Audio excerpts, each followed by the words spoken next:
గ్రంథము second Kings second chapter versus 11 to 14. రాజులు రెండవ గ్రంథము 2వ అధ్యాయం 11 నుండి 14 వచనాల వరకు చదువుకుందాం.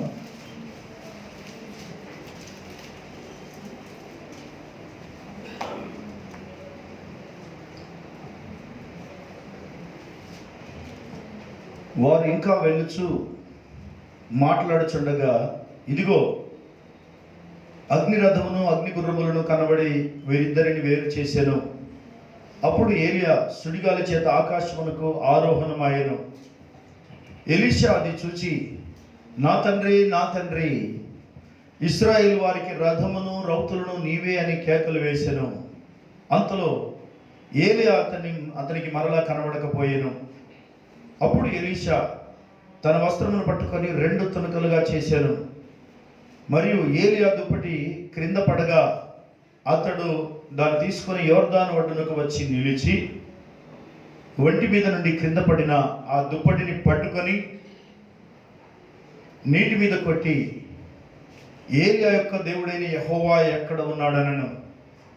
అతడు ఆ దుప్పటితో నీటిని కొట్టగా అది నది ఇటు అటు విడిపోయినందున ఎలీషా అవతలి ఒడ్డునకు నడిచిపోయెను.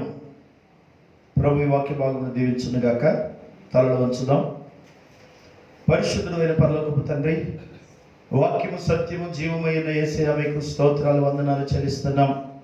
ప్రభు ఈ దినం కూడా మీ స్వరమే వినలాగిన మా చెవులు కన్నులు హృదయాలు తెరువమని ప్రార్థిస్తున్నాము.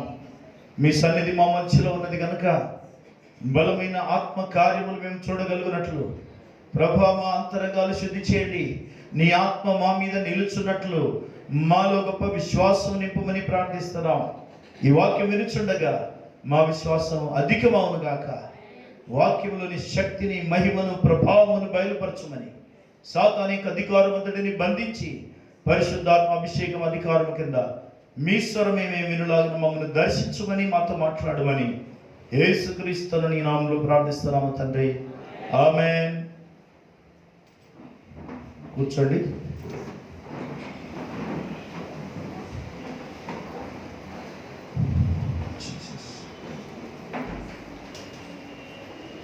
ఈ ఉదయకాల ఆరాధన కొరకు దేవుడు మన కొరకు సిద్ధపరిచిన లేఖన భాగము రాజులు 2వ గ్రంథం. సాధారణంగా మనం మొదటి రాజులు 2వ రాజులు అని పిలుస్తాం, కానీ రాజులు 2వ గ్రంథం అని చదవాలి. రాజులు మొదటి గ్రంథం, దినవృత్తాంతములు మొదటి గ్రంథం, అలా.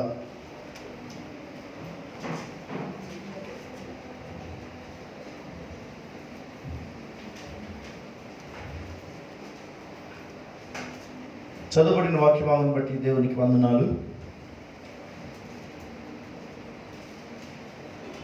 ఈ వాక్య భాగంలో 11 నుంచి మనం 14 వరకు చదువుకున్నాం.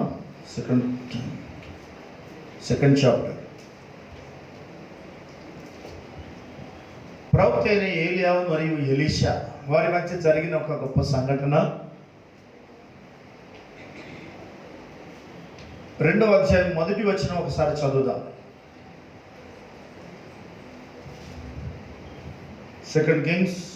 కింగ్స్ సెకండ్ చాప్టర్ మొదటి వచనం చూడండి. 2వ అధ్యాయము మొదటి వచనం. యెహోవా సుడిగాలి చేత ఏలియాను ఆకాశమునకు ఆరోహణము చేయింపబోవు కాలమున ఏలియాయు ఎలీషాయు కూడి గిల్గాలు నుండి వెళ్ళుచుండగా, ప్రవక్త అయిన ఏలియాను దేవుడు ఆకాశమునకు అనగా పరలోకమునకు తీసుకొని పోతాడన్న విషయాన్ని ముందుగానే తెలియపరచబడింది. శిష్యులందరికీ ఆ విషయం తెలుసు. వారు గిల్గాలు, బేతేలు అలా ఒక్కొక్క పట్టణం దాటుకుంటూ నడుచుకుంటూ వెళ్తున్నప్పుడు ప్రవక్తల శిష్యులు కూడా అక్కడ ఉన్నారు. 3వ వచనం చూడండి. బేతేలులో ఉన్న ప్రవక్తల శిష్యులు ఎలీషా యొద్దకు వచ్చి, నేడు యెహోవా నీ యొద్ద నుండి నీ గురువును పరమునకు తీసుకొని పోగునని నీవు ఎరుగుదువా అని ఎలీషాను అడగగా, అతడు నేను ఎరుగుదును, మీరు ఊరకుండడనెను. ఆయనకు తెలిసి ఆయనను వెంబడిస్తున్నాడు. శిష్యులందరికీ తెలుసు ప్రవక్త అయిన ఏలియాను దేవుడు తీసుకొని పోబోతున్నాడని. ముందుగానే అది బయలుపరచబడింది, అందరికీ తెలిసిపోయింది. శిష్యులందరికీ ప్రవక్త అయిన ఏలియాను దేవుడు పరలోకానికి తీసుకొని పోబోతున్నాడు. శిష్యులందరూ ఏలియాను ఎలీషాను వెంబడిస్తున్నారు. ప్రతి పట్టణంలో వాళ్ళు కూడా దగ్గరికి వస్తూనే ఉన్నారు, వెంటాడుతూనే ఉన్నారు. ఎలా జరుగుతుంది, ఏం జరగబోతుంది, ఏలియా ఆకాశానికి ఎలా కొనిపోబోతాడు, ఈ విషయాలు అక్కడ ఉన్నాయి. మరి కొనిపోయిన తర్వాత యోర్దాను అవతలి దాటి వెళ్ళిపోయిన తర్వాత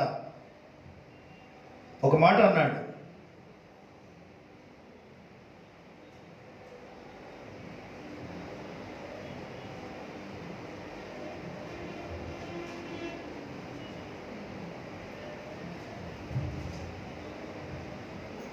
ఒంటి మీద నుండి క్రింద పడిన ఆ దుప్పటిని పట్టుకుని 14 వచనం, నీటి మీద కొట్టి ఏలియా యొక్క దేవుడైన యెహోవా ఎక్కడ ఉన్నాడు అనెను. ఏలియా యొక్క దేవుడైన యెహోవా ఎక్కడ ఉన్నాడనెను. ఇది ఈరోజు మన అంశం. Where is the Lord God of Elijah, or where is the God of Elijah. ఏలియా యొక్క దేవుడు ఎక్కడ ఉన్నాడు. ఈ మాట ఎలీషా అన్నాడు. ఏలియా ఎత్తబడిన తర్వాత ఎలీషా ఆ నది దగ్గరికి మళ్ళీ తిరిగి వచ్చినప్పుడు, యోర్దాను నది దాటి ముందు వెళ్ళారు కదా, ఈ అద్భుతమైన సన్నివేశంలో ఏలియా యొక్క దేవుడు ఎక్కడ ఉన్నాడు అన్నాడు ఆయన. Wear is the Lord God of Elijah. ఏలియా యొక్క దేవుడు ఎక్కడున్నాడు. ఏలియా యొక్క దేవుడు, ఆ మాట స్పెసిఫిక్గా ఎలీషా జీవితంలో కూడా ఒక రాజు, ఇశ్రాయేలు రాజు అంటాడు, ఏలియా దేవుడు ఎక్కడున్నాడు అని. అయితే ఇక్కడ ప్రవక్త అయినటువంటి ఏలియా యొక్క పరిచర్య మనం చాలాసార్లు ధ్యానించాం. మొదటి రాజులు లేదా రాజులు మొదటి గ్రంథము 17వ అధ్యాయం 1వ వచనంలో ఆయన సడన్గా ఎక్కడి నుంచి వచ్చాడో తెలియదు, కానీ ఆయన తిష్బీయుడు అంటే అక్కడే మరి యోర్దాను నది ప్రవాహ ప్రాంతంలో ఉన్నటువంటి ప్రాంతం అది. తిష్బీయుడైనటువంటి ఏలియా, పట్టణం మాత్రమే రాయబడింది తిష్బైట్. అయితే ఇక్కడ తిష్బీయుడైనటువంటి ఏలియా రాజు దగ్గరికి వచ్చి సవాలు చేసి, ఆహాబు రాజును సవాలు చేసి, ఆయన పాపమును ఆయనకు తెలియజేసి కరువును ప్రకటించాడు. 3.5 సంవత్సరాలు ఈ దేశంలో మంచు కూడా కురవదు, ఆకాశముని ఇత్తడి భూమిని ఇనుముగా చేయబోతున్నాడు, చుక్క కాదు కదా, వర్షం పడదు, 3.5 సంవత్సరాలు వర్షింపదు అని శాపం పెట్టిపోయాడు. దాన్ని మనం శాపం అంటాం సాధారణంగా. ఒక ప్రవచనం ప్రవచించి పలికాడు అంతే, ఆ రోజు నుంచి వర్షం ఆగిపోయింది. ఒక చుక్క కాదు కదా, మంచు కూడా పడలేదట. వర్షాలు పడకపోయినా మంచు పడితే సహజంగా చెట్లు కానీ మొక్కలు కానీ జంతువులు కానీ బ్రతుకుతాయి. కనీసం మంచు కూడా పడకపోతే కరువు తొందరగా వస్తుంది. అది కూడా 3.5 years, ఒకరోజు కాదు, 2 రోజులు కాదు. ప్రవక్త అయినటువంటి ఏలియా యొక్క పరిచర్య 2 విధాలుగా ఉంది. దేవుడు ఆయనను మొట్టమొదలు ఏం చెప్పాడు? గో హైడ్ యువర్ సెల్ఫ్, నువ్వు వెళ్ళి దాగి ఉండుము, కేరీతు వాగు దగ్గరికి వెళ్ళి దాగి ఉండుము అన్నాడు. That is a private ministry, the ministry of Elijah. ప్రవక్త అయిన ఏలియా యొక్క పరిచర్య 2 విధాలుగా ఉంది. అదే ఒకటి ప్రైవేట్ మినిస్ట్రీ, 2 పబ్లిక్ మినిస్ట్రీ. ఈ యొక్క బహిరంగ మరి ఆయన దాగి ఉండే పరిచర్య, గో హైడ్ యువర్ సెల్ఫ్, 17వ అధ్యాయం అంతా అదే. 3వ వచనంలో ఆ మాట చెప్పాడు. మొదటి రాజులు లేదా రాజులు మొదటి గ్రంథం 17వ అధ్యాయం 3వ వచనంలో కేరీతు వాగు దగ్గరను వెళ్ళి దాగి ఉండుము అన్నాడు. ఆయన దాగి ఉండి పరిచర్య చేస్తున్నాడు అక్కడ. ఏం పరిచర్య? ప్రార్థన పరిచర్య. ఆయనకి ఏది అప్పగించబడిందో, రాజుకు సవాలు విసిరాడు, ఆకాశం వర్షింపకుండా ఆజ్ఞాపించి దేవుడు చెప్పిన మాట ప్రకారం వెళ్ళిపోతున్నాడు. Thus saith the Lord, యెహోవా ఇలాగ సెలవిచ్చుచున్నాడు అనే వాక్యం ఆయన కలిగి ఉన్నాడు. కాబట్టి ఆయన ఏం చెప్పినా అది నెరవేరిపోద్ది. అలాగే విలియం బ్రెనన్ కూడా అలా యెహోవా ఇలాగ సెలవిచ్చుచున్నాడు అనే క్యాప్షన్ ఆయన కలిగి ఉన్నాడు. అదే హక్కు అధికారం కలిగి ఉన్నాడు. ఆయన ఏది పలికినా అది నెరవేరింది. ప్రవక్త అయినటువంటి ఏలియా యొక్క పరిచర్య go hide your self, his private ministry. రెండవది 8వ వచనం చూడండి, సారీ 18వ అధ్యాయం మొదటి వచనంలో, 18వ అధ్యాయం మొదటి వచనంలో కూడా ఈ విషయాన్ని ఆయన ప్రైవేట్గా మరి పబ్లిక్ మినిస్ట్రీ తెలియజేస్తుంది. అనేక దినములైన తర్వాత 3వ సంవత్సరం ముందు యెహోవా వాక్కు ఏలియాకు ప్రత్యక్షమై, నేను భూమి మీద వర్షము కురిపింపబోచున్నాను, నువ్వు వెళ్ళి ఆహాబును దర్శించమని సెలవీయగా. Show yourself, show thyself అంటూ అహబ్, ఆహాబుకు నిన్ను నీవు బయలుపరచుకొనము, చూపెట్టుకొనము. Go show yourself, go hide yourself, go show yourself. కొంతకాలం నువ్వు దాగి ఉండము, ఆ కాలం అయిపోయిన తర్వాత, ఆ నిర్ణయ కాలం అయిపోయిన తర్వాత బయలుపరచుకొనము అన్నాడు. అదే రాజుకు నువ్వు వెళ్ళి బయలుపరచుకోమన్నాడు, ఆహాబు రాజుకు. అదంతా 18వ అధ్యాయంలో 1 నుంచి 46 వచనాల్లో రాయబడింది. ఈ 2 రకాల పరిచర్య, కొంతకాలమేమో దాచబడిన పరిచర్య, మరుగైన పరిచర్య, కొంతకాలము బయలుపరచబడిన బహిరంగ పరిచర్య, open public ministry. Private ministry, public ministry, ఈ 2 రకాల పరిచర్యలు ఏలియా జీవితంలో కనబడతాయి. ప్రతి ఒక్కరి సేవకుల జీవితంలో కూడా ఇది కనబడుతుంది, ప్రైవేట్ అండ్ పబ్లిక్ మినిస్ట్రీ. మరి 3.5 సంవత్సరాలు కరువు వస్తే ప్రవక్తను దేవుడు ఎలా పోషించాడో మనకు తెలుసు. దేవుడు తాను ఏర్పరచుకున్న వారిని ఏ విధంగా పోషిస్తాడు? మొట్టమొదలు కేరీతు వాగు దగ్గరికి వెళ్ళమన్నాడు. యోర్దాను నది యొక్క ఉపనది కేరీతు వాగు. అది నది, అది కూడా చిన్న నది, వాగు అంటారు. అయితే ఇక్కడ ఆ యోర్దాను నది నుంచి నదిలోకి చేరేటువంటి నీళ్ళు అవన్నీ, అది కూడా ఎండిపోయే దినం వచ్చింది. అక్కడికి వెళ్ళి నువ్వు దాగి ఉండము అన్నాడు. ఉదయం సాయంత్రం నీకు ఆహారం పంపిస్తాను కాకోలముల చేత. సే ఆమేన్. దైవికంగా పరలోకము నుండి ఆహారం పంపించబడడం. బైబిల్ చరిత్రలో మరి ఇశ్రాయేలీలకు కూడా ఇది జరిగింది. మన్నా కురిపించబడింది ఆకాశం నుంచి ఆహారం, కాకోలముల చేత ఆహారం.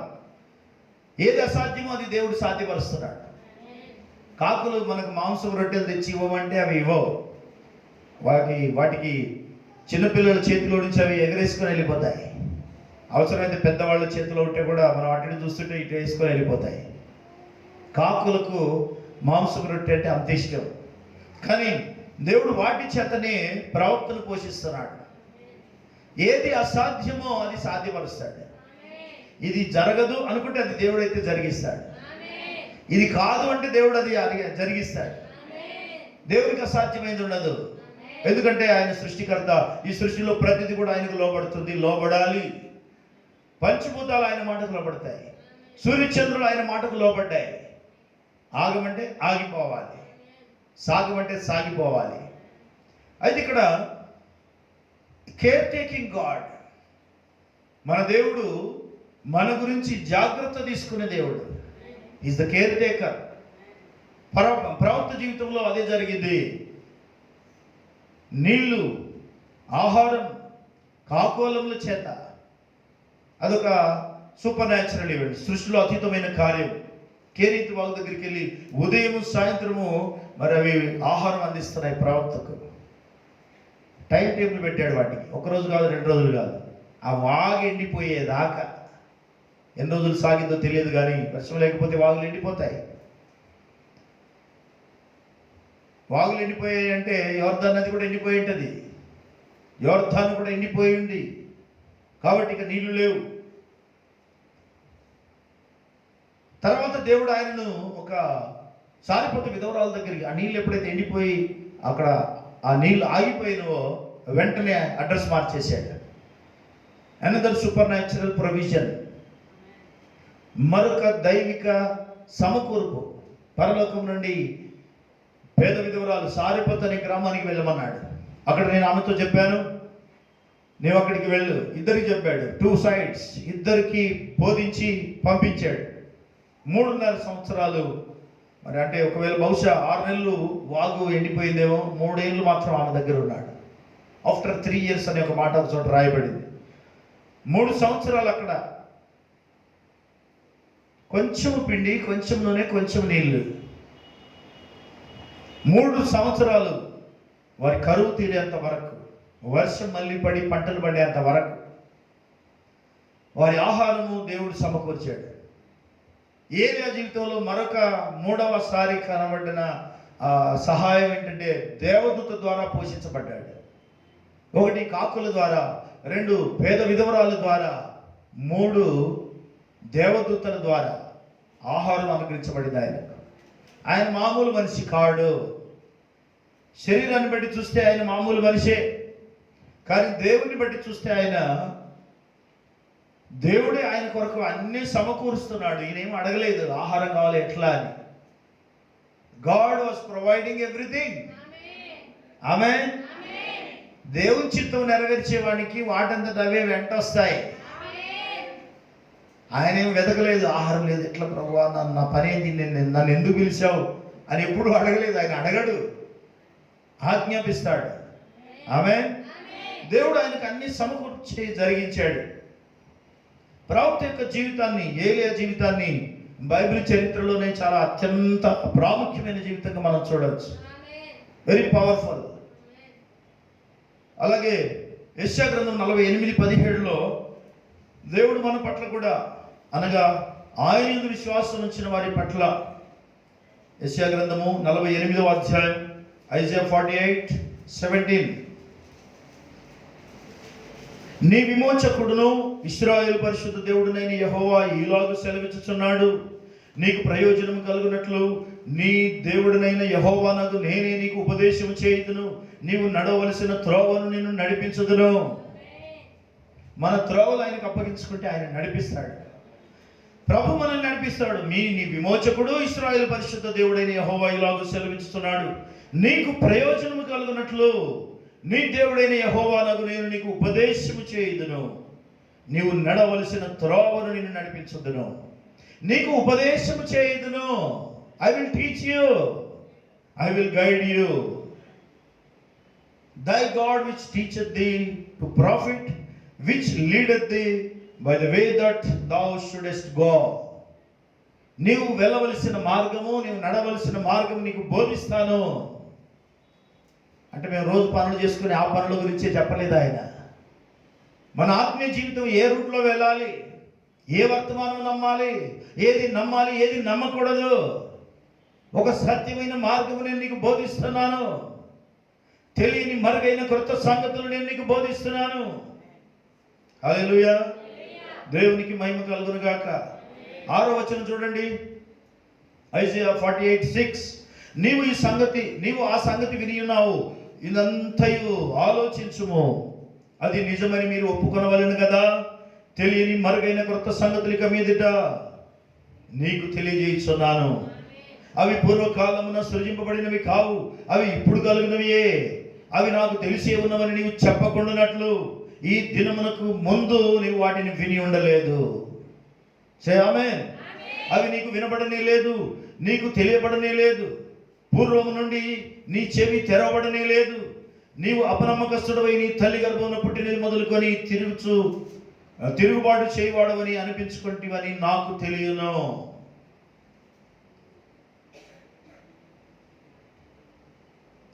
తెలియని మరుగైన క్రొత్త సంగతులు ఈరోజు దేవుడు మనకు బయలుపరిచాడు. మనం నడవలసిన ఒక సరైన మార్గం ఉంది, ఆయన మనల్ని నడిపిస్తున్నాడు. Right way, perfect way, God's provided way. ఈ కాలమునకు దేవుడు నిర్ణయించిన ఒక సరైన మార్గం ఉంది, ఆయన మనల్ని నడిపిస్తున్నాడు.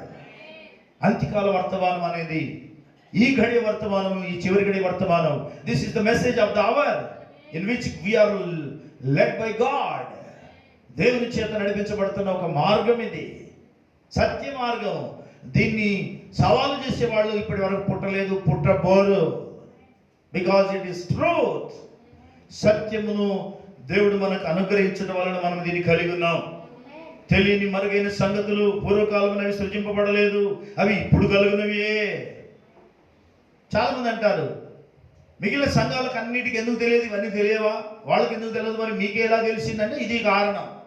అవి పూర్వకాలంలో సృజింపబడినవి కావు, అవి ఇప్పుడు కలుగునవియే. అవి నాకు తెలిసే ఉన్నవని నీవు చెప్పకుండానట్లు ఈ దినమునకు ముందు నీవు వాటిని విని ఉండలేదు, అవి నీకు వినబడనే లేదు, నీకు తెలియబడనే లేదు, పూర్వం నుండి నీ చెవి తెరవబడనే లేదు. చూసారా, చెవులు తెరిచేవాడు దేవుడే, హృదయాలు తెరిచేవాడు దేవుడే, ఈ వాక్యం గ్రహించినట్టు చేసేవాడు దేవుడే. God opens our hearts. మన చెవులు కానీ, హృదయాలు కానీ, మన కళ్ళు కానీ తెరిచేది దేవుడే. ఎమ్మాయి మార్గంలో వెళ్తున్నటువంటి శిష్యులు ప్రభువైన యేసుక్రీస్తును గుర్తుపట్టలేదు. ఆయన వారితోనే మాట్లాడుతున్నాడు. కానీ ఎప్పుడైతే ఆ చేపలు కాల్చి ఆయనకి ఇచ్చారో, ఆయన వాటిని వారికి ఇచ్చాడో, వాళ్ళు తినగానే వాళ్ళ కళ్ళు తెరబడ్డాయి. ఆయన వారి కళ్ళు తెరిచాను. He opened their eyes. అప్పుడు ఆయనను గుర్తుపట్టారు. దేవుడు మన కళ్ళు తెరిచేదాకా మనం గుర్తుపట్టలేం. మన హృదయాలు తెరిచేంత వరకు మనకు అవి అర్థం కావు. ఇది అంత్యకాల వర్తమానము, సత్యవాక్యము. సరైన మార్గమందు ఆయన మనం నడిపిస్తున్నాడు. 21వ వచనం చూడండి. ఎడారి స్థలములలో ఆయన వారిని నడిపించెను, వారు దప్పికొనలేదు. రాతి కొండలో నుండి వారి కొరకు ఆయన నీళ్లు ఉబుక చేసెను. ఆయన కొండను చీల్చగా నీళ్లు ప్రవాహముగా బయలుదేరెను. దేవుడు ఏర్పరచుకున్న ప్రజలకు ఇది సాధ్యమే, సమస్తము సాధ్యమే. దుష్టులకు నెమ్మది ఉండదని యెహోవా సెలవిచ్చుచున్నాడు. కానీ ఏర్పరచబడిన వారికి మాత్రం నెమ్మది, సమాధానం ఉంటుంది. చూసారా, ఎడారి స్థలములలో ఆయన వారిని నడిపించెను, వారు దప్పికొనలేదు. రాతి కొండలో నుండి వారి కొరకు ఆయన నీళ్లు ఉబుక చేసెను. ఆయన కొండను చీల్చగా నీళ్లు ప్రవాహముగా బయలుదేరెను. Is the provider. మన దేవుడు సిద్ధపరచువాడు, సమకూర్చువాడు. ఆయన మన పరిస్థితిని ఎరిగినవాడు. చూసారా, ఆయన మన ప్రతి అవసరం తీర్చేవాడై ఉన్నాడు. 43:20 యెషయా గ్రంథము 43వ అధ్యాయము 19-20 వచనాలు. ఇదిగో నేను ఒక నూతన క్రియ చేయుచున్నాను, ఇప్పుడే అది మొలుచును, మీరు దానిని ఆలోచింపరా? నేను అరణ్యములో త్రోవ కలుగజేయుచున్నాను, ఎడారిలో నదులు పారజేయుచున్నాను. నేను ఏర్పరచుకున్న ప్రజలు త్రాగుడుకు అరణ్యములో నీళ్లు పుట్టించుచున్నాను, ఎడారిలో నదులు కలుగజేయుచున్నాను. అడవి జంతువులను, అడవి కుక్కలను, నిప్పుకోళ్లను నన్ను ఘనపరచును. అవును, ఎడారి వంటి ప్రపంచంలో నీటి ఊటల ప్రవాహం వంటి సత్యవాక్యం మనకు దొరికింది. ఎడారి, ఆత్మీయ ఎడారి, ఆత్మీయ మతిమరుపు, spiritual amnesia, spiritual desert, without water, నీరు లేని ఎడారి వలె ఉన్న ఈ క్రైస్తవ ప్రపంచంలో దేవుడు మనకు జీవజల నదులు ప్రవహింపజేస్తున్నాడు. సత్యాన్ని తెలుసుకోవడానికి మార్గం ఏర్పాటు చేశాడు. సే హల్లెలూయా. నేను ఏర్పరచుకున్న ప్రజలు త్రాగుటకు అరణ్యములో నీళ్లు పుట్టించుచున్నాను. God's chosen people. దేవుడు ఎవరిని ఏర్పరచుకుంటున్నాడో వారికి మాత్రమే అరణ్యములో నీళ్లు, ఎడారిలో నీళ్లు. నేను ఏర్పరచుకున్న ప్రజలు. సే హల్లెలూయా. ప్రిడెస్టినేషన్. సత్యం నమ్మటకు దేవుడు ఏర్పరచుకున్న వారు ధన్యులు. ఆయన సిద్ధపరిచిన మార్గం ఎంత గొప్పది. ఇర్మియా 31:9 చూడండి ఒకసారి. Let us turn to Jeremiah 31:9.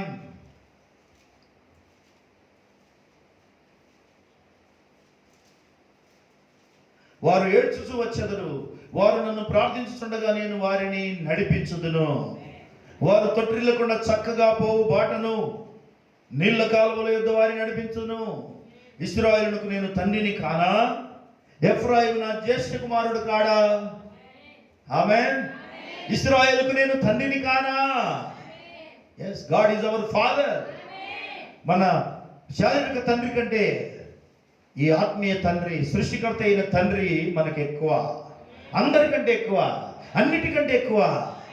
హల్లెలూయా. వారు ఏడ్చుచూ వచ్చేదరు, వారు నన్ను ప్రార్థించుచుండగా నేను వారిని నడిపించుదును. వారు తొట్టిల్లకుండా చక్కగా పోవు బాటను, నీళ్ల కాలువల యొద్ద వారిని నడిపించును. ఇశ్రాయేలుకు నేను తండ్రిని కానా? ఒక తండ్రి తన కుమారుని ఎలా నడిపిస్తాడో నేను తండ్రిని కానా? దేవుడు మనకు తండ్రి అయితే మనకి ఏది తక్కువ కాదు. సే హల్లెలూయా. తల్లిదండ్రులు తమ పిల్లల్ని అన్ని విధాలుగా చూసుకునే వాళ్ళు ఉండగలిగితే ఆ పిల్లలు ధన్యులు, వారు అన్ని విషయాలలో ఆశీర్వదించబడిన వారై ఉన్నారు. ఎందుకంటే తల్లిదండ్రులు లేని పిల్లలు ఉన్నారు. తల్లిదండ్రుల విలువ చాలా గొప్పది. తల్లిదండ్రులు పిల్లల ఎడల చేసే ఆ యొక్క కార్యాలు, వారి కొరకు వేసిన ప్రణాళికలు, వాళ్ళ సొంత శరీర ప్రాణాలను మరిచి పిల్లల కొరకు గొప్ప ప్లాన్స్ చేస్తారు, అన్ని సమకూరుస్తారు. వాళ్ళకు లేకపోయినా వాళ్ళ పిల్లలకి ఇస్తారు. తల్లిదండ్రులుగా మీరందరికీ బాగా తెలిసి విషయం. అయితే ఇక్కడ దేవుడు అంటున్నాడు, నేను మీకు తండ్రిని కానా? సే హల్లెలూయా. నేను ఇశ్రాయేలుకు తండ్రిని కానా? God is our father. దేవుడు మనకు తండ్రి అయితే మనం ఎంత ధన్యులం. మనకి ఏది తక్కువ కాదు. మనల్ని ఆయన తన రెక్కల మీద మోస్తాడు. పిల్లల్ని తల్లిదండ్రులు రెక్కల మీద, భుజాల మీద మోస్తారు. ఎక్కడంటే అక్కడ మోస్తారు, ఏం సిగ్గుపడరు. ఎస్, దేవుడు కూడా అంతే. మన ప్రభు, మన రక్షకుడైన మన ప్రభు అయిన యేసుక్రీస్తు మనల్ని తన భుజాల మీద మోసాడు. ఆ రోజు సిలువలో మన పాపం ఆ సిలువలో వేయబడినప్పుడు, ఆ సిలువ ఆయన మోస్తున్నప్పుడు ఆ భుజాల మీద మనం కూడా ఉన్నాం. ఆమేన్. ఆయన రెక్కలు చాపినప్పుడు ఆ రెక్కల మీద మనం ఉన్నాం. ఇశ్రాయేలీయులు అరణ్యములో ప్రయాణం చేస్తున్నప్పుడు సామ్స్ 78:20, 78వ కీర్తన 20వ వచనంలో వారు ఒక మాట అన్నారు. వాళ్ళు ఏమన్నారు? ఈ అరణ్యములో దేవుడు ఆహారము సిద్ధపరచగలడా, మాంసము సిద్ధపరచగలడా? వాళ్ళు అనుకున్నారు. కానీ దేవుడు ఏమంటున్నాడు చూడండి. సామ్స్ 78:20, ఆయన బండను కొట్టగా నీరు ఉబికెను, నీళ్లు కాలువలై పారెను. ఆయన ఆహారం ఇయ్యగలడా? ఆయన తన ప్రజలకు మాంసం సిద్ధపరచగలడా అని వారు చెప్పుకొనిరి. మాంసం సిద్ధపరచగలడా?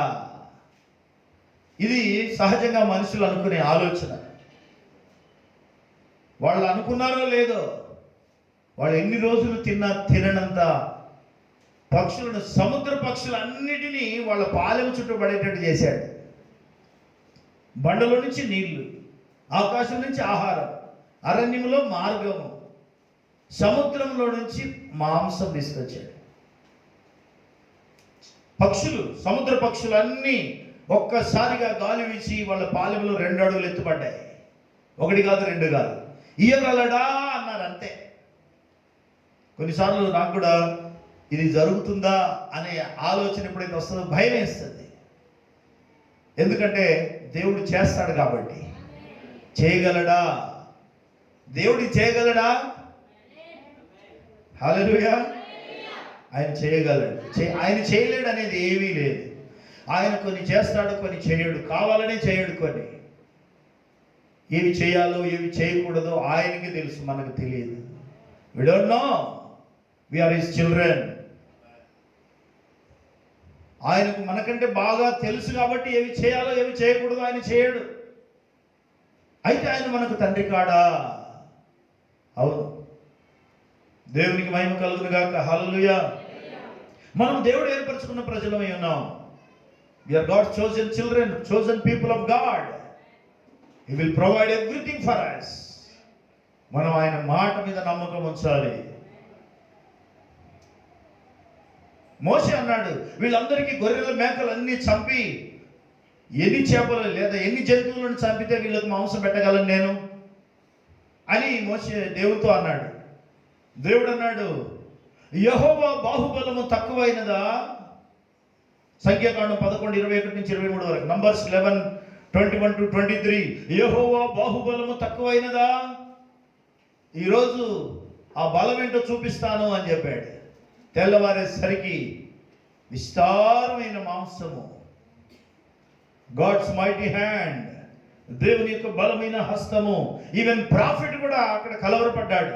ఇంతమందికి నేను మాంసం ఎక్కడి నుంచి తెచ్చిపెట్టాలి? మనం చేసేది ఏమీ లేదు. God will provide everything for us. దేవుడే మన కొరకు ఆయన సమస్తము సమకూర్చి జరిగించగలడు. అయితే ఒకటి, మనం ఆయన మాట మీద నమ్మకం ఉంచాలి.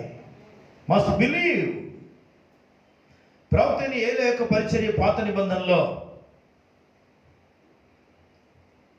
ఇంకా ఆ రెండు రకాల పరిచర్యలో, ఒకటి ప్రైవేట్ మినిస్ట్రీ, ఇంకోటి పబ్లిక్ మినిస్ట్రీ.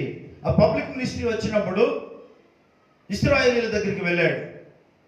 ఆహాబు రాజుతో కూడా చెప్పాడు, యెజెబెలు ప్రవక్తలందరినీ తీసుకొని రా, దేవుడు ఎవరో ఈరోజు డిసైడ్ చేద్దామన్నాడు. ఏ దేవుడు నిజమైన దేవుడో తేటపరుద్దాం సవాల్ వేశాడు. బయలు ప్రవక్తలందరినీ తీసుకొచ్చినప్పుడు వారెవరు కూడా వారి దేవుడిని చూపెట్టలేకపోయారు. కానీ ప్రవక్త అయిన ఏలియా ప్రార్థన చేసినప్పుడు ఆకాశం నుంచి అగ్ని దిగి వచ్చింది. Fire from heaven. ఆకాశం నుంచి అగ్ని దిగి వచ్చింది. యెహోవాయే దేవుడు అని రుజువు చేయబడింది. పాత నిబంధనలో యెహోవా, కొత్త నిబంధనలో యేసుక్రీస్తు. నిబంధన మారినప్పుడు ఆయన పేరు కూడా మార్చబడింది. పేరంటే అది ఉన్నవాడు అనువాడు. యెహోవా అంటే ఉన్నవాడు అనువాడే. యావే, self existing one, I am that I am. ఉన్నవాడు అనువాడు. ఆ ఉన్నవాడు ఎవరు కాదు, యేసుక్రీస్తే.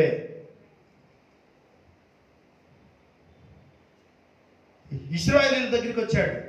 ఎన్నాళ్ళ మట్టుకు మీరు రెండు తలంపుల మధ్య ఉంటారు. యెహోవా దేవుడైతే ఆయన వైపు రండి, బయలు దేవుడైతే అటువైపు వెళ్ళండి. కానీ ఒకటి మాత్రం నిజం, ఎవరు దేవుడో ఈరోజు తేలిపోవాలి అన్నాడు. దేవుడు ఎవరు తేలిపోవాలి? త్రిత్వమా, యేసుక్రీస్తా? ఎవరో ఈరోజు తేలిపోవాలి. క్రైస్తవులందరికీ త్రిత్వ దేవుడు ఉన్నాడు, బయలు దేవతలకు దేవుడు ఉన్నట్టే. కానీ వధువుకు యేసుక్రీస్తే దేవుడై ఉన్నాడు.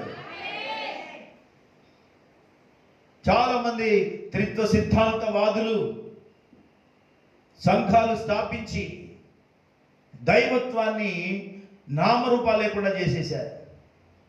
యేసుక్రీస్తు నామాన్ని అవసరాన్ని బట్టి వాడుకుంటారు. వాళ్ళు బాప్తిసం దగ్గరికి వచ్చేవాళ్ళని మళ్ళీ వాడరు. వాళ్ళకు అదొక అలవాటు. ఎటు అవసరం వస్తే అటు ఏ విధంగా వాక్యాన్ని అవసరంగా వాడుకోవాలో అలా వాడుకుంటారే తప్ప వాక్యం ఉన్నదన్నట్టు వాళ్ళు నెరవేర్చడానికి వాళ్ళకు ధైర్యం చాలదు. వెలివే పడతారు. వెలివేత జరుగుతుంది. అవన్నీ కూడా సహజంగా మనుషుల్లో సంఘాలు కనబడుతున్నాయి. కొత్త నిబంధనలో ఏలియా యొక్క పరిచర్య ఉంది. మత్తయి సువార్త 17వ అధ్యాయము 10వ వచనం నుండి. మత్తయి సువార్తలో 17వ అధ్యాయంలో ఒక అద్భుతం జరిగింది. అడాప్షన్ అనేది అక్కడ ఏర్పాటు చేయబడింది. రూపాంతర కొండ మీదకి ప్రభు యేసుక్రీస్తు వెళ్ళినప్పుడు ఆ కొండ మీద, ఎత్తైన కొండ, దాదాపు 30 కిలోమీటర్ ఎత్తుండే బంతిలాగా ఉండేటువంటి ఒక కొండ, చాలా కష్టమైన కొండ. ఎందుకు ఆ కొండ మీదకి పేతురు, యోహాను, యాకోబులు తీసుకెళ్ళినప్పుడు మాథ్యూ 17లో ఆయన ప్రార్థన చేయించుండే. లూకాసు వార్తలో 9:28 నుంచి ఆయన ప్రార్థన చేయించుండగా అనే మాట రాయబడింది. ఆయన ప్రార్థన చేస్తున్నప్పుడు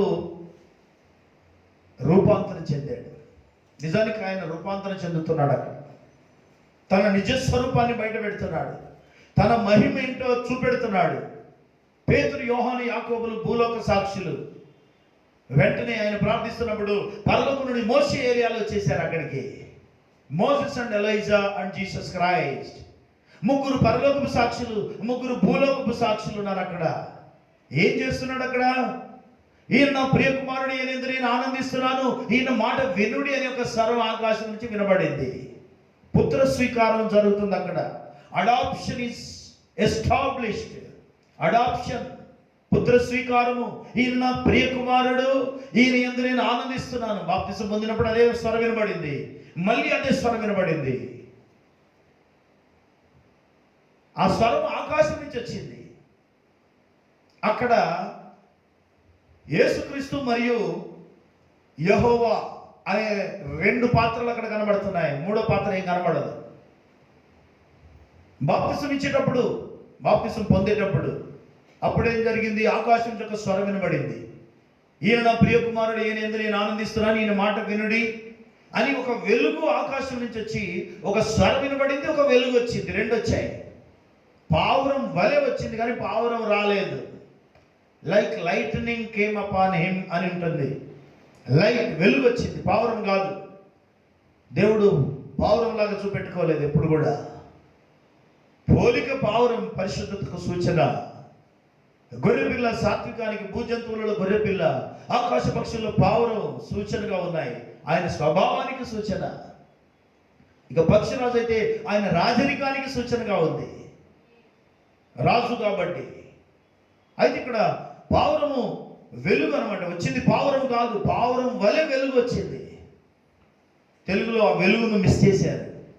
తెలుగు వాళ్ళు అందరూ కొట్టుకొని పోయారు. ఇంగ్లీష్లో లైట్నింగ్ కేమ్ అపాన్ హిమ్ అని రాయబడింది. మత్తయి సువార్త 3వ అధ్యాయం 16వ వచనం, లూకా సువార్త 3వ అధ్యాయం 16వ వచనం అక్కడ. అయితే ఇక్కడ ఏలియా యొక్క పరిచర్య, అరూపాంతర అనుభవం అయిపోయిన తర్వాత, అనగా మోషే ఏలియాలు పరలోకం నుంచి వచ్చేసారు. ఎప్పుడో చనిపోయారు వాళ్ళు. ఏనాడో చనిపోయిన మోషే, ఏనాడో మరి ఎత్తబడినటువంటి ఏలియా సజీవులై తిరిగి వచ్చేసారు. చనిపోయిన తర్వాత పరలోకం ఉన్నదని అక్కడ ఎంత తేటగా రుజువు అవుతుంది. మహిమలో నుంచి వాళ్ళు దిగి వచ్చిరి. They came all the way from heaven, from the glory of God. ప్రభు దగ్గర వాళ్ళు సజీవంగా ఉన్నారు, బ్రతికే ఉన్నారు. క్రైస్తవులు ఎప్పటికీ బ్రతికే ఉంటారు. ఆమేన్. యేసుక్రీస్తునందున్న వాడు ఎల్లప్పుడూ బ్రతికే ఉంటాడు. యుగ యుగాల జీవితం కొరకు మనం ప్రయాసపడుతున్నాం. దాని కొరకే మనం చూస్తున్నాం.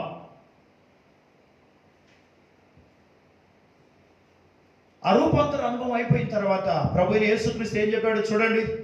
మత్తయి సువార్త 17వ అధ్యాయం 10-11 వచనాలు.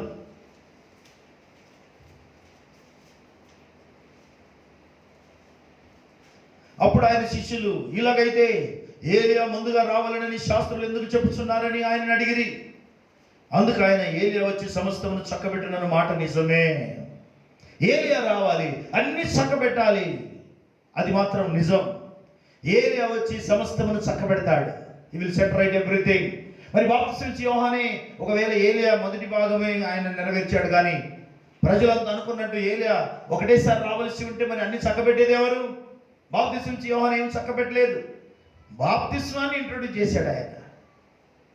అసలు బాప్తిసం అనే పదం బైబిల్లో పాత నిబంధన ఎక్కడా లేదు.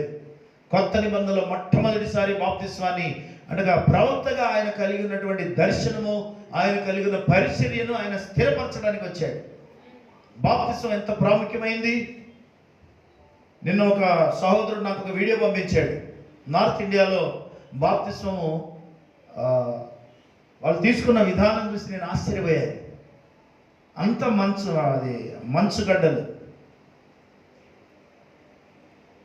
షావెల్తో లేదా గొడ్డలితో వాటన్నిటిని నరికితే కొంచెం స్థలం సంపులాగా నీళ్ళు వచ్చాయి. అంటే దాని కింద నీళ్లు ఉన్నాయి. ఆ మంచంతా పగలగొట్టి పడేసి ఆ మంచు నీళ్ళలో చల్ల వణికిపోతున్నటువంటి నీళ్ళలో బాప్తిసం ఇచ్చారు. బాప్తిసం ఎంత ప్రాముఖ్యమైందో అక్కడ మనకు అర్థమవుతుంది. మంచు, చల్లటి మంచుగడ్డలు, ఐస్, అదంతా పూర్తిగా ఐస్ను తొలగించి దాని కింద ఉన్న నీళ్ళల్లో బ్యాప్టిజం ఇచ్చారు. అంతసేపు ఆ పాస్టర్ అక్కడ గుంట తవ్వుతూనే ఉన్నాడు. అక్కడ మొత్తం అదే మంచు గడ్డగట్టి, నీళ్ళన్నీ గడ్డగట్టిపోయాయి. బ్యాప్టిజం యొక్క ప్రాముఖ్యత అక్కడ కనబడింది. ఎంత ప్రాముఖ్యమైంది. అలాంటి చలిలో అమ్మో నీళ్ళు చల్లవున్నాయి, నాకు ఈరోజు తీసుకోను నేను బ్యాప్టిజం. మన దగ్గర అంత చలి ఉండే ప్రసక్తే లేదు, ఛాన్సే లేదు. బాప్తిసం యొక్క ప్రాముఖ్యత, దాన్ని ప్రకటించడానికి, అది కూడా యేసుక్రీస్తు నామమును ప్రకటించడానికి ఒక ప్రవక్తే వచ్చాడు. బాప్తిసం ప్రకటించడానికి ఒక ప్రవక్త పరిచర్య కొనసాగింది. అది ఎవరిదంటే ఏలియా ఆత్మ పరిచర్య. బాప్తిసము కూడా ఏలియా ఆత్మ పరిచర్యనే.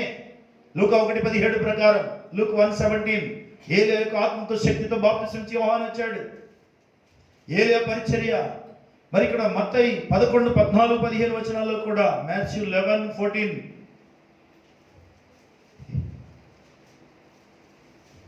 ఈ సంగతి అంగీకరించుటకు మీకు మనసుంటే రాబో ఏలియా ఇతడే. రాబో ఏలియా గురించి అక్కడ రాయబడింది. మోషే ఉన్నాడు, ఏలియా ఉన్నాడు. ఏలియా పరిచర్య ఇంకా కొనసాగుతుంది. మోషే మాత్రం ఇశ్రాయేలులకు పరిచర్య చేయవలసిన వాడై ఉన్నాడు. ఏలియా అన్ని జనులకు పరిచర్య చేయాల్సి ఉంది.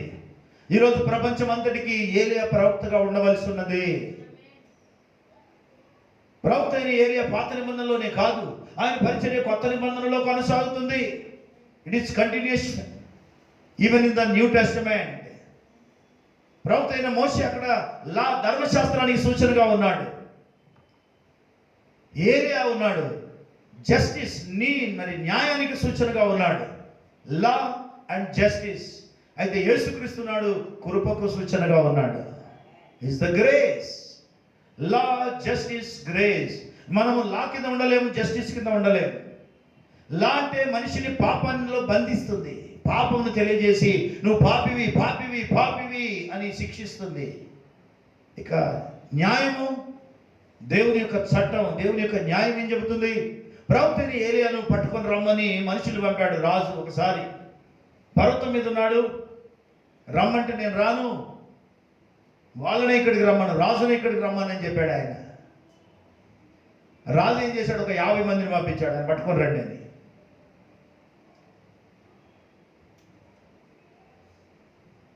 ఆయన ఏం చేశాడు? ప్రవక్త అయిన ఏలియా, నేను ఎవరి సన్నిధిని నిలబడి ఉన్నానో ఆ దేవుడైన యెహోవా పేరు మీద వీళ్ళు కాలిపోదురుగాక అన్నాడు. అగ్ని దిగి వచ్చి, నేను నిజంగా ఆయన సేవకుడనైతే, ఆయన సన్నిధి నాతో ఉంటే, నేను ఆయన చిత్త ప్రకారం నడుచువాడనైతే ఆకాశం నుంచి అగ్ని దిగి వచ్చి వీళ్ళని దహించి వేయుగాక అన్నాడు. అది జస్టిస్, దేవుని న్యాయం. 50 మందిని బూడిద చేసి పడేసింది, అగ్ని దిగి వచ్చింది, 50 మందిని కాల్ చేసింది. రాజు ఆ వార్త విన్నాడు, మరో 50 మందిని పంపించాడు, వాళ్ళని కూడా అదే పని చేశాడు ఆయన. అలా వరుసగా 3 సార్లు. చూడండి, అనేకులను దహించి వేసే న్యాయం, దేవుని యొక్క చట్టము. చూసారా? దేవుని యొక్క చట్టము, లా, దేవుని యొక్క న్యాయము.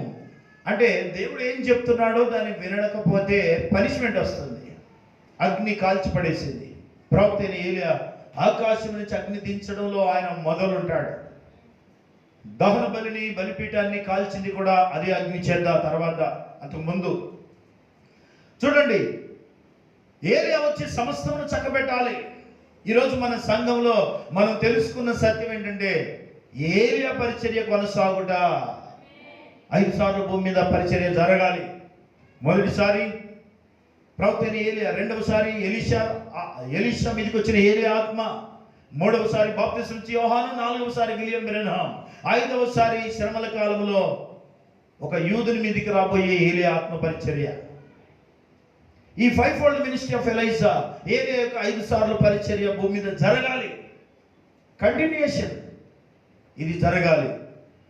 అయితే ఇప్పుడు 4వ పరిచర్య కింద మనం ఉన్నాం. అంటే దేవుడు ఒక పరిచర్యను మొదలు పెడితే దాని కిందకి ప్రజలు రావాలి. బాప్తిసం ఇచ్చే యోహాను ఉన్నాడు, 3వ పరిచర్య, 3వ ఏలియా. అప్పుడు ప్రజలందరూ వచ్చేసారు, శాస్త్ర పరిచర్యలు కూడా ఆయన దగ్గరికి వచ్చి బాప్తిసం పొందారు. చాలా మంది రాలేదు. ఆయన కూడా పోరాడాడు వాళ్ళతోటి, చాలా పోరాడాడు. ఆయన వారి హృదయ రహస్యాలు చెప్పడం మొదలుపెట్టాడు, వారి పాపాలు బయట పెట్టడం మొదలుపెట్టాడు. వాళ్ళు భయపడి వచ్చేసారు. ఏలియా కిందికి వచ్చిన వాళ్ళ సంఖ్య, యేసుక్రీస్తు కిందికి వచ్చిన వారి సంఖ్య చూస్తే మొట్టమొదలు యేసుక్రీస్తు ప్రభు కంటే ఎక్కువ మంది శిష్యులు ఏలియా మరి బాప్తిసం ఇచ్చే యోహాను సంపాదించుకున్నాడు. తర్వాత వాళ్ళందరూ మళ్ళీ యేసుక్రీస్తు దగ్గరికి పంపించాడు యోహాను. Everybody came to Jesus Christ and they took again second baptism. అంటే యోహాను బాప్తిసం ఇచ్చిన తర్వాత కొన్ని వందలు వేలు సంఖ్యలో శిష్యులు తయారయ్యారు. తర్వాత వాళ్ళందరూ మళ్ళీ ప్రభువైన యేసుక్రీస్తు దగ్గరికి వచ్చి మళ్ళీ బాప్తిసం పొందారు. ఈ విషయాలు యోహాను సువార్త 3వ అధ్యాయంలో రాయబడి ఉన్నాయి. ఐనోను అనే స్థలంలో నీళ్లు విస్తారముగా ఉండెను, యోహాను అక్కడ బాప్తిసం ఇస్తుండెను. కానీ వాళ్ళందరూ ప్రభువైన యేసుక్రీస్తు దగ్గరికి వెళ్ళిపోతున్నారన్న సంగతి యోహాను విన్నప్పుడు నేను సంతోషిస్తున్నాను, అసలు వచ్చిందే అందుకు నేను అన్నాడు. అందరూ యేసుక్రీస్తు కిందికి రావాలి, ప్రపంచమంతా యేసు నామముల కిందికి రావాలి, బాప్తిసం పొందాలి. నీటి బాప్తిసం ఒకటే కాదు, ఈ వర్తమానాన్ని అంగీకరించాలి, ఏరియా పరిచర్యను అంగీకరించాలి. ఈ రోజు ఎత్తబడాలంటే అది జరగాల. దేవుడు నోటి మాటలే కాదు, ఆయన క్రియలలో చూస్తున్నాడు. తప్పకుండా ఆయన చెప్పింది నెరవేరాలి. ప్రవక్త ఏలియా ఆ రోజు తన్నుల హృదయం పిల్లల తట్టు, పిల్లల హృదయం తన్నుల తట్టు తిప్పే పరిచర్య అంటే ఇశ్రాయేలీయులను బయలుదేవత నుండి యెహోవా వైపు తిప్పినవాడు ఆయన. సేమ్ స్పిరిట్, అదే స్పిరిట్ ఈరోజు కూడా. బాప్తిసం యోహాను కూడా అంతే. ఏలియా ఆత్మ పరిచర్య, the same spirit which was in Elijah, the same spirit which was in John the Baptist, the same spirit which was in William Branham. అందుకే ఏలియా దేవుడు అనే మాట ఎలీషా వాడాడు. ఏలియా దేవుడు ఎక్కడున్నాడు? అవును, రూపాంతర కొండ మీద యేసుక్రీస్తు, మోషే, ఏలియాలు ఉన్నారు. ఎత్తైన స్థలంలో వాళ్ళు ఉన్నారు. పరలోకపు దర్శనాన్ని వాళ్ళు కలిగి ఉన్నారు. పరలోకపు నుండి వాళ్ళు దిగి వచ్చేశారు. అక్కడ ఎవరున్నారు? యేసుక్రీస్తున్నాడు, యెహోవా లేడు. యెహోవా కనబడలేదు వాళ్ళకు. వాళ్ళు యేసుక్రీస్తు కనబడ్డాడు వాళ్ళకు. పౌలు రక్షణ పొందినప్పుడు కూడా ఎవరు కనబడ్డారు ఆయనకు? ఆయన యెహోవా భక్తుడు, పాత నిబంధన భక్తుడు ఆయన. కానీ నీవు హింసించుతున్న యేసును నేను అన్నాడు.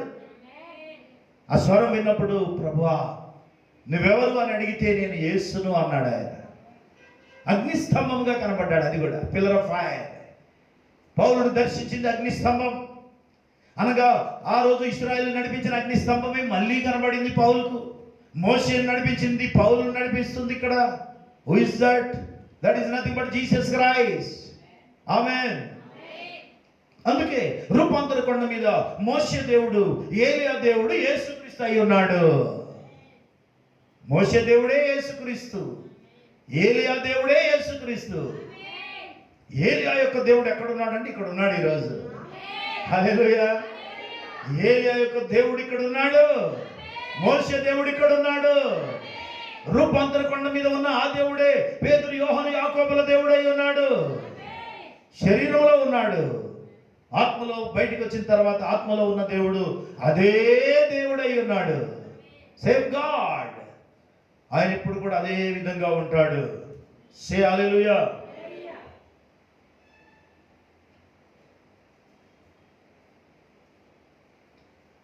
సమస్తమును చక్కబెట్టే పనిలో ఏలే ఆత్మ మన మధ్యలో ఇప్పుడు ఆ పరిచర్య కొనసాగిస్తుంది.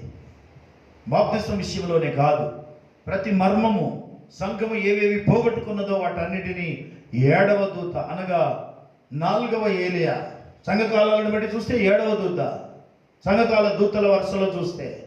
కానీ 4వ ఏలియాగా విలియం బ్రెనహాం ద్వారా జరిగిన పరిచర్య ప్రపంచ చరిత్రలో ఎప్పుడు ఎక్కడ జరగలేదు.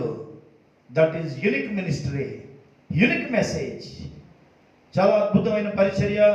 దీన్ని పోగొట్టుకుంటే రక్షించే వాళ్ళు ఎవరు లేరు. బాప్తిసం యోహాను యేసుక్రీస్తు మొదటి రాకడకు ముందు నడిచాడు. మరి రెండవ రాకడ కూడా ముందు నడిచే ఒక వ్యక్తి కావాలని మలాకి గ్రంథం చెబుతుంది. ఎవరు నడిచారు చరిత్రలో? ఎవరు లేరు. రస్సెల్ అని యెహోవా విట్నెస్ సంస్థాపకుడు రస్సెల్ అనే దైవజనుడు ఉన్నాడు. ఆయన నేనే ఏలియానని ప్రకటించాడు. కానీ దేవుడు ఆయనను రుజువు చేయలేదు. ఆయనే తను తాను బయలుపరుచుకున్నాడు, ప్రకటించుకున్నాడు. కానీ విలియం బ్రెనహాం మాత్రం ఏలియా యొక్క ఆత్మతో, శక్తితో నీ పరిచర్య లోకమంతటికి బయలు వెళ్ళి వధువును సిద్ధపరుస్తుందని చెప్పాడు. God's provided ministry. Say hallelujah. దేవునికి మహిమ కలుగును గాక. ఈరోజు మనం కలిగి ఉన్నది దేవుడు నియమించిన పరిచర్య. ఎక్కడ ఇలాంటి పరిచర్య లేదు ప్రపంచంలో, డినామినేషన్స్లో ముఖ్యంగా. ఎందుకంటే ఇది ఈ కాలపు వర్తమానం.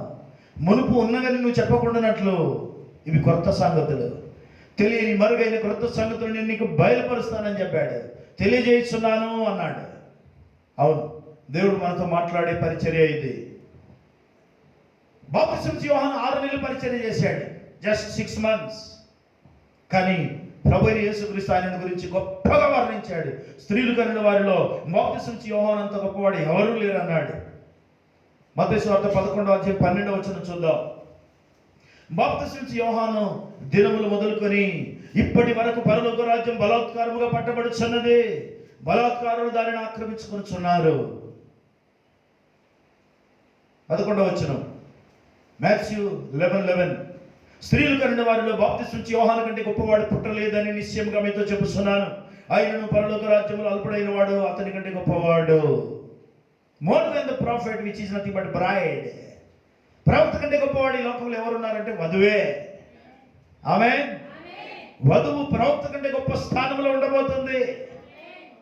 ఎందుకంటే వధువు యేసుక్రీస్తు ప్రక్కలో ఉండబోతుంది. ఆమేన్. స్త్రీలు కనిన వారిలో బాప్తిస్మం ఇచ్చే యోహాను కంటే గొప్పవాడు పుట్టలేదని నిశ్చయముగా మీతో చెప్పుచున్నాను. ఆయనను పరలోక రాజ్యంలో అల్పుడైన వాడు, తగ్గించుకున్నవాడు, దీన మనసు గలవాడు అతని కంటే గొప్పవాడు. బాప్తిస్మం ఇచ్చే యోహాను దినములు మొదలుకొని ఇప్పటి వరకు పరలోక రాజ్యం బలాత్కారంగా పట్టబడుచున్నది. బలాత్కారులు దానిని ఆక్రమించుకొనుచున్నారు. ఈ మాట ఎంతమందికి అర్థమవుతుంది? ఒక్కొక్కరికి ఒక్కొక్క రకంగా అర్థమైపోతుంది ఈ మాట. దీని అర్థం ఏంటో తెలుసా? లూకా 16:16 చూడండి. లూకా సువార్త 16:16 యోహాను కాలం వరకు ధర్మశాస్త్రమును ప్రవక్తలను ఉండిరి. అప్పటి నుండి దేవుని రాజ్య సువార్త ప్రకటింపబడుచున్నది. ప్రతి వాడును ఆ రాజ్యములో బలవంతంగా జొరబడుచున్నాడు. Every man presseth into it. బలవంతులే అందులో వెళ్తున్నారు. దేవుని కొరకు బలంగా నిలబడ్డ వారే దాన్ని స్వతంత్రించుకుంటున్నారు. దేవుని రాజ్యం కొరకు పోరాడిన వాళ్ళే, వాక్యం కొరకు, వర్తమానం కొరకు పోరాటం చేసిన వాళ్ళే, జయించిన వారే దానిలో ప్రవేశిస్తున్నారు. మొదటి నుంచి కూడా అంతే. ప్రవక్తల కాలం నుండి బాప్తిస్మం ఇచ్చే యోహాను కాలం వరకు కూడా, ఇప్పటి వరకు కూడా, ఎప్పటికీ కూడా అంతే. జయించిన వాడే స్వతంత్రించుకుంటాడు. జయించిన వాడు కావాలి. యూదా 1:3, యూదా పత్రిక 3వ ప్రియులారా, మనకందరికీ కలిగడు రక్షణను గురించి మీకు రాయవలెనని విశేష ఆసక్తి గలవాడని ప్రయత్నపడుచుండగా పరిశుద్ధులకు ఒక్కసారి అప్పగింపబడిన బోధ నిమిత్తము మీరు పోరాడవలెనని మిమ్మల్ని వేడుకొనొచ్చు మీకు రాయవలసి వచ్చెను. పరిశుద్ధులకు అప్పగించబడిన బోధ, ఫెయిత్ దట్ వాజ్ అపాయింటెడ్. పరిశుద్ధులకు అప్పగించబడినటువంటి బోధ, faith which was once delivered unto the saints. Faith అపోస్తలుల విశ్వాసం. ఏ విశ్వాసము? అపోస్తలుల విశ్వాసం. అపోస్తలుల కాలం నాటి బోధ, యేసుక్రీస్తు నామములో బాప్తిస్మము, దేవుడు ఒక్కడే. యేసుక్రీస్తు నిన్న నేడు నిరంతరం ఒకే రీతిగా ఉన్నాడనే బోధ. ఆమేన్. మోషే దేవుడు, ఏలియా యొక్క దేవుడు, అపోస్తలుల దేవుడు, 7 సంఘకాల దూతల దేవుడు యేసుక్రీస్తే. Is God of everybody. ఏలియా యొక్క దేవుడే యేసుక్రీస్తు. ఆ యేసుక్రీస్తు ఈరోజు మనకున్నాడంటే మన దేవుడు ఏలియా యొక్క దేవుడు అయి ఉన్నాడు. ఆమేన్. ప్రవక్త అంటున్నాడు, ఆయన మోషే దేవుడు, ఏలియా దేవుడు, మన దేవుడు కూడా ఆయనే. అందరికీ యేసుక్రీస్తు దేవుడై ఉన్నాడు. శరీరంలో ఉన్నప్పుడు మనుష్య కుమారుడు, కానీ శరీరం నుంచి బయటకు వచ్చినాక ఆయన దేవుడై ఉన్నాడు. గాడ్ అండ్ మ్యాన్ భూమి మీద ఉన్నప్పుడు. దేవునికి మహిమ కలుగును గాక. హల్లెలూయా. అందుకే మనం బలవంతులు కావాలి, పోరాటం చేసేవాళ్ళు కావాలి, ప్రతి అబద్ధాన్ని ఎదిరించేవాడు కావాలి, పోరాడేవాడు అందులో ప్రవేశిస్తాడు. బాప్తిస్మం ఇచ్చే యోహాను మొదలుకొని ఇప్పటి వరకు అందులో ఎవరు ప్రవేశిస్తారు దేవుని రాజ్యంలో అంటే బలవంతులు అంటున్నాడు. బాప్తిస్మం ఇచ్చే యోహాను దినములు మొదలుకొని ఇప్పటి వరకు పరలోక రాజ్యము బలాత్కారముగా పట్టబడుచున్నది. బలాత్కారులు దానిని ఆక్రమించుకొనుచున్నారు. బలాత్కారులు అంటే అన్యాయంగా ప్రవేశించేవాడని కాదు దాని అర్థం. Those who are fighting for God. దేవుని కొరకు పోరాటం చేసేవారు, మనుషులను కూడా సైతం లెక్క చేయకుండా అబద్ధాన్ని ఎదిరించేవాళ్ళు, అసత్యాన్ని ఎదిరించేవారు, వాక్యము కొరకు పోరాటం చేసేవారు, పోరాడేవారు కావాలి. సంఘాలను బట్టి చూస్తే మనము అయ్యో మా సంఘాన్ని వదిలి బయటికి రావాలంటే కష్టంగా ఉంది, పాస్టర్ ఏమనుకుంటాడో, ఇంతకాలం నడిచిన జీవితం అంతా ఏమైపోతుందో. ఆ మాటకు వస్తే ప్రభు అయిన యేసుక్రీస్తు సేవ మొదలుపెట్టినప్పుడు 12 మంది అపోస్తలులు ఉన్నారు. వాళ్ళు సంఘ విశ్వాసులు కాదా? వాళ్ళు సినగాగులకు వెళ్ళడం లేదా? ప్రధాన యాజకులను వాళ్ళు వదిలేసి ప్రభువుని వెంబడించారు. సమస్తాన్ని విడిచిపెట్టి ఆయనను వెంబడించారు. They left everything for God. సమస్తమును విడిచిపెట్టారు వాళ్ళు. వాళ్ళ పోరాటం లేదా? ప్రభు అయిన యేసుక్రీస్తు పక్షం చేరిన తర్వాత వాళ్ళ గురించి ఒక మాట రాయబడింది, వీరు క్రీస్తుతో కూడా ఉన్నవారు. They are identified with Christ. క్రీస్తుతో కూడా గుర్తించబడిన వారు. శాస్త్ర పరిశీలనతో గుర్తించబడిన వారితో పర్లేదిక. శాస్త్ర పరిశీలనతో ఇక పని లేదు, ఆ సంఘాలతో పని లేదు, ఆ సేవకులతో పని లేదు, ఆ పండుగలు ఆచారాలతో ఇక పని లేదు. క్రీస్తుతో గుర్తించబడాలి. You must be identified with Christ. That is salvation. Hallelujah. వారిలో పండుగలు ఉన్నాయి. అయ్యో పండుగ రానే వస్తుంది, వాసన కూడా వస్తుంది. డిసెంబర్ మాసం వచ్చిందంటే డిసెంబర్ 25 వాసన వస్తుంది. అదొక సువాసన ప్రజలకు. ఎత్తబడే దినమున కూడా ఇంకా బర్త్డేలు చేయడం మొదలుపెట్టారు. దొంగతనంగా బర్త్డేలు చేసే వాళ్ళు ఉన్నారు. చూసారా? మన గురి ఏంటి? మనం చేస్తున్నది ఏంటి? మన గురి ఎత్తబడే గురి. ప్రవక్తని ఏలియా ఆకాశానికి అలా ఎత్తబడ్డాడు. ప్రవక్తని ఏలియా, ఎలీషా ఇద్దరు కూడా గురు శిష్యులు. ప్రవక్తని ఎలీషా ఏలియా యొక్క అన్నం తినేటప్పుడల్లా ఆయనే చేతులు కడిగేవాడు. నీళ్ళు పోసేవాడు కాదు, చేతులు కడిగేవాడు, బట్టలు ఉతికేవాడు, కాళ్ళు కడిగేవాడు. అందుకే ప్రవక్త అయ్యాడు, ప్రవక్తగా మారాడు ఎలీషా. నీ గురువు ఆకాశంలోకి ఎగిపోయే దినం వచ్చేసింది, నీకు తెలుసా అన్నారు. నాకు తెలుసు కానీ మీరు నోరు మూసుకోండి అన్నాడు. వెళ్ళిపోతున్నాడు, నువ్వు ఎందుకు ఆయన వెళ్ళిపోతావు? ఆపారు. నాకు తెలుసు, మీరు నోరు మూసుకోండి అన్నాడు. వాళ్ళందరికీ తెలుసు, కానీ వాళ్ళు ఎవరు కూడా ఏలియా యొక్క ఆత్మలో 200 ఆత్మ కావాలని కోరిన వారు కారు. ఎలీషా ఒక్కడే ఏలియా ఆత్మలో 200 ఆత్మ కావాలని కోరిన వాడు. 50 మంది కాదు, 150 మంది కాదు, ఎంతమందో ఏలియాను వెంబడించారు. ఎలా ఎత్తపడతాడో చూద్దామని వెంబడిస్తూనే ఉన్నారు. యోర్దాను దగ్గరికి వచ్చేశారు. యోర్దాను దాటక మునుపు ఆ దుప్పటి తీసి యోర్దాను మీద ఒక దెబ్బేశాడు ప్రవక్త అయిన ఏలియా. ఏంటా విశ్వాసం? మోషే ఆ రోజు ఎర్ర సముద్రాన్ని పాయలు చేసినట్టుగా ఆ కర్ర తీసి సముద్రం మీద ఒక దెబ్బేశాడు ఆయన. చూసేవాళ్ళకి పిచ్చోడా, సముద్రం మీద కర్రతో కొడితే ఏమి జరుగుతుంది అనుకున్నారు. But it was divided. Hallelujah. కొట్టింది కర్ర కాదు, దేవుని హస్తము. సముద్రం 2 పాయలైపోయింది. 20 లక్షల మంది అవతలి ఒడ్డుకు చేరారు. ఆమేన్. యోర్దాను దగ్గరికి వచ్చి ప్రవక్త ఏలియా ఆ దుప్పటి తీసి నీళ్ళ మీద కొట్టాడు. What a wonderful faith. ఎలీషా బుర్రకెక్కింది ఆ విశ్వాసం. ఏలియా యోర్దాను నదిని 2 పాయలు చేసిన పవర్ ఏంటో ఎలీషా రుచి చూశాడు. ఆయన అడిగాడు, నీ ఆత్మలో 2 అంతలు కావాలి నాకు, ఎందుకు నన్ను వెంబడిస్తున్నావు అని అంటే, నీ ఆత్మలో 2 అంతల ఆత్మ కావాలి. మనమైతే ఎంత గర్వం, వీనికి నాకంటే డబల్ ఉండాలని ఆశపడుతున్నాడు అనుకుంటా కదా. కానీ ప్రవక్తని ఏలియా అన్నాడు, ఆయన తెలుసు ఆత్మ ఆయన మీదకి రావాలని. కొన్ని కండిషన్స్ చెప్పాడు. ఆ దుప్పటి నీ మీద పడితే తప్పకుండా నీ మీదకి ఆత్మ వచ్చేస్తుంది అన్నాడు. 2 అంతల ఆత్మ. అయినా నువ్వు అడిగింది చాలా కష్టంగా ఉంది అన్నాడు. ఎందుకో చాలా కష్టంగా ఉంది, నాకంటే డబుల్ కోరుకుంటున్నావు నువ్వు. ఎస్, ఈరోజు మనం కోరుకోవాల్సింది అదే. ఆత్మను 2 అంతలు కాదు, 100 అంతలు కోరుకున్నా తక్కువే. ఆత్మను కోరుకున్నాడు, ఆత్మాభిషేకం కావాలి. He wanted anointing of Holy Ghost. అభిషేకం కావాలి.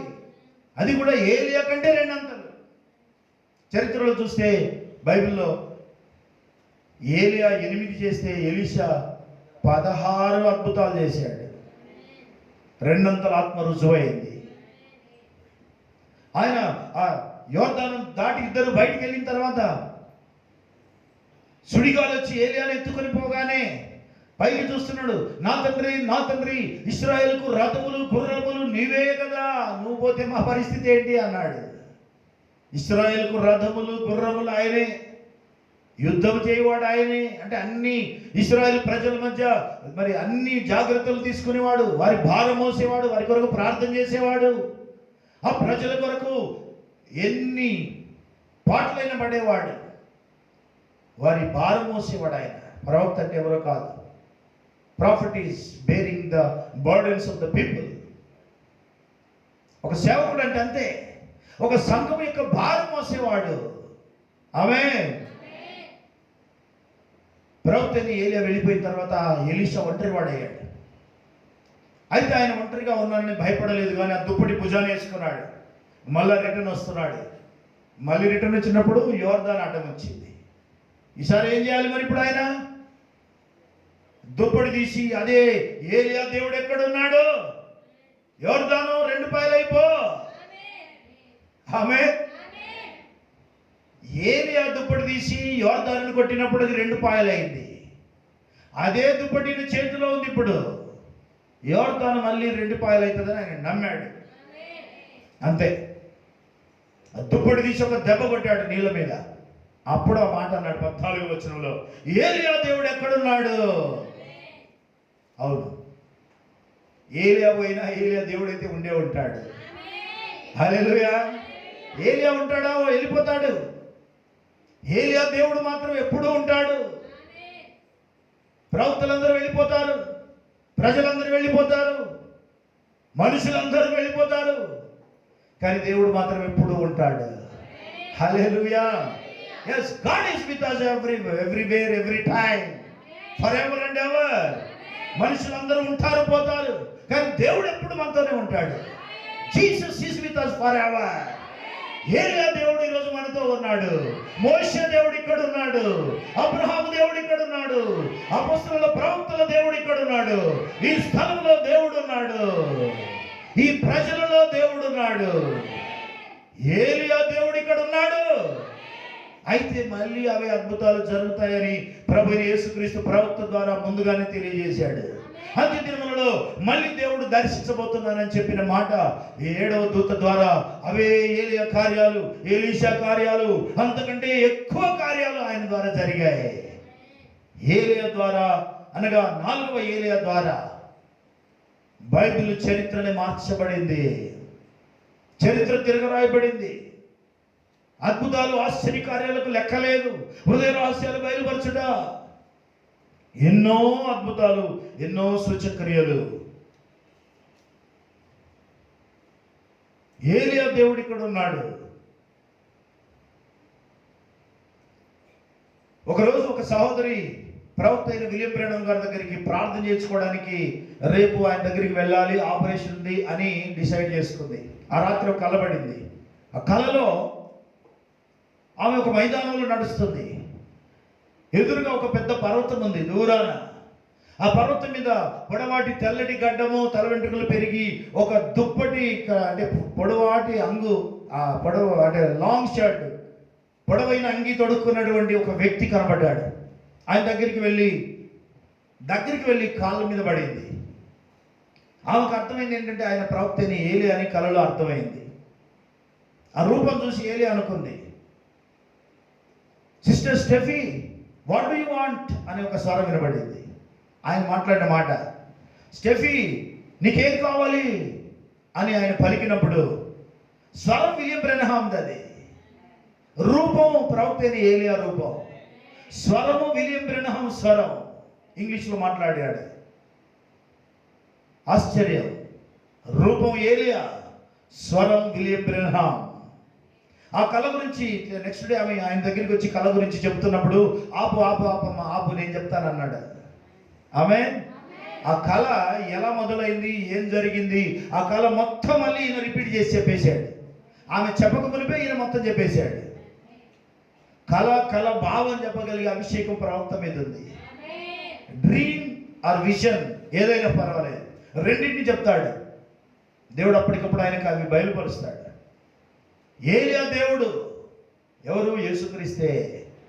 4వ ఏలియా దేవుడు ఎవరు? యేసుక్రీస్తు. ఏలియా దేవుడు ఎక్కడున్నాడు? అదే దేవుడు ఈరోజు మనతో ఉన్నాడు.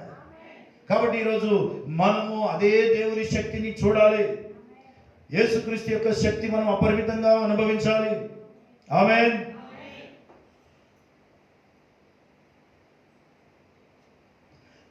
Where is the God of Elijah? And the same thing that happened for Elijah happened for Elisha.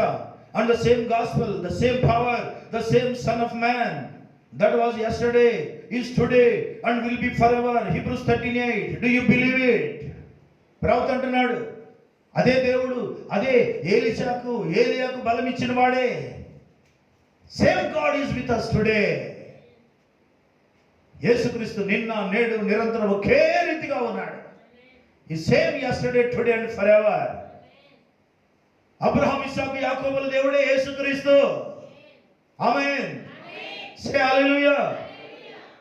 ఇంత గొప్ప మర్మమైన సత్యాన్ని దేవుడు మనకు తెలియజేయటం వలన మనం ఆయనకు వధువుగా సిద్ధపడుతున్నాం. సే ఆమేన్.